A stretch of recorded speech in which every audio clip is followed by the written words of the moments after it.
Today we're going to talk about different types of layers, adjustment layers, fill layers, all sorts of fun little stuff. So we kind of talked about layers earlier when we first started Photoshop. So layers are over here on the right, and there's several different types of layers. Right now we're just going to talk about what layers actually do. So let's say my little spider eye right here. I want this to be behind my cheetah leopard print. What I can do is I can move my layer below the other two. Think of these as pieces of paper, right? You can move them on top of each other. Whatever one's on top is obviously going to stand out the most. Whatever one's on the bottom is going to be covered. You can name your layers. So this is super important when you start working on big projects, right? We don't want to get confused. So maybe I'll name this spider, name this fox. I also name this maybe, print, right? I don't want to forget what is what. Other things you can do, you can create groups. So you can select multiple layers. So if I hold shift, I can select two layers at once and have them highlighted. And then I can group them together. Inside that group, I can even name that, maybe it's animal parts, stuff like that. And I can open, close all my groups. Other types of layers, I should say. You can add a blank layer by hitting this little plus button right here. You can add a brand new layer. This is really good if you like to just color and you don't want to color on a specific layer. You just want to have it like a general brush layer. And again, you can name that and all that fun jazz.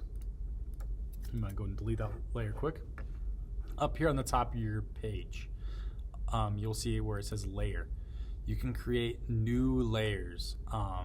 The nice one to use is fill layers. So you can do solid color. So let's call this green,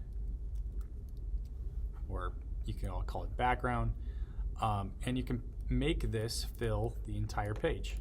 So if you're trying to make a really quick background, this is a great way to do it. You can do the same thing. You can make a layer, fill layer. Maybe you can make it a gradient. You can make a custom gradient. You can use one you found online, and then boom, boom. There's my fancy gradient layer. So now we're going to talk about adjustment layers, and these are probably the most important type of layer. Over here on the right, you'll see a little tab that says adjustments.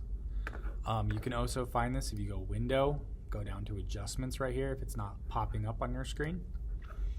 Now adjustment layers basically allow you to mess with one aspect of that layer, or all layers, without changing much. So let's just click the hue one. You'll notice there's a couple different options down here. We'll talk about what all this means in a second. But up here, let's say I just want to bring the hue down, right? I can change all of my hue very drastically. I can also mess with my saturation, right? Maybe I want black and white. Maybe I want to go bright reds. Mess with the lightness. You can get really specific with this. If you want only the reds, if you want shadows, there's lots of different options. You can have this affect a single layer if you want. So maybe we only want it to affect the cheetah print layer. Notice because I moved this below, it's only affecting the layers below it, just like those pieces of paper, right? But let's say, hey, I want to make sure this only affects my animal parts layer, and I don't want it to affect my cheetah print layer. Well, one way you can do that, right? You can just bring the cheetah print up. But what if I need this to be on the bottom layer? What you can do is if you click on your adjustment layer and then you go over to this little box with an arrow pointing down. What this does is it adds this little arrow pointing down. Now it only affects the layer below it, or the group below it. So now it's only affecting everything inside this animal parts thing. Maybe inside here I only want it to affect the spider, right? I can do the same thing. Now only the spider is affected. You double click on the side, say later on you mess up, you can click on the side here. Maybe I want my adjustments to be changed again, I can change it all there. Other types of adjustments, you have brightness. So really good if you have a really bright image, really dark image. And again, you can make this only affect one layer if you want. Curves, if you really like color theory, this is going to be like your favorite thing in the world, because you can get very, very, very specific in how your colors change, and maybe you only want your blue to change, and you want your green to look like this, and you want your, I don't know, you can get some crazy stuff with curves. Don't worry too much about all that junk. Black and white, make something completely black and white. Levels, gradient maps, have fun, look through some of this stuff. Threshold can be pretty cool too, especially if you're going for like that really specific look. And that is kind of it for layers in general.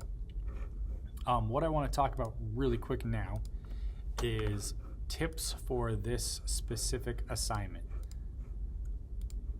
I'm going to take these guys out of, at least just one of these guys out of here really quick, just so I can work with this. This specific assignment, you guys are going to be creating mythical creatures, right? You can use whatever images you want, but you need so many animal parts, so many pictures. What I would recommend, find one image that you want to mask, right? Once you have that masked, what you can do is you can kind of add your other stuff to it. Some advantages to masks in this project. So this cheetah print, right? I really want this to be on my fox. I think that'd be really cool. What I can do is I can bring that to be on top. Now, obviously that's not really doing anything. What you can do with your masks is you can grab your masks, and I like to make a copy. So to make a copy, you can just left click and you can hit duplicate, right? And I have a copy of my fox layer. If I hit this little chain here, what this chain does is it connects my mask to my original layer. I can grab that original mask and bring it up. And now, if I delete that extra layer, look at that, now it perfectly fits. I'm gonna put the chain back on there so that way I don't mess with anything. But I can, oops, wrong layer. I can bring my opacity down, my fill, and kind of make it blend in a little bit. Next week we'll talk about some other stuff with blend modes that allow you to blend it in a lot better. We're just going to skip that for this current lesson. I'm going to go ahead and select this guy, get his face, right? If you select ever too much, remember you can hold Option on this selection tool, and you can delete your selection. Boom, right? Shrink it down, and then I want this to be in front. There we go, right? I mean, that's not the world's greatest Photoshop, but it works for this assignment. And there's my beautiful spider cheetah box thing. So hopefully that was helpful. Hopefully they answered a lot of questions about masks, layers, all that fun stuff. So see you guys later.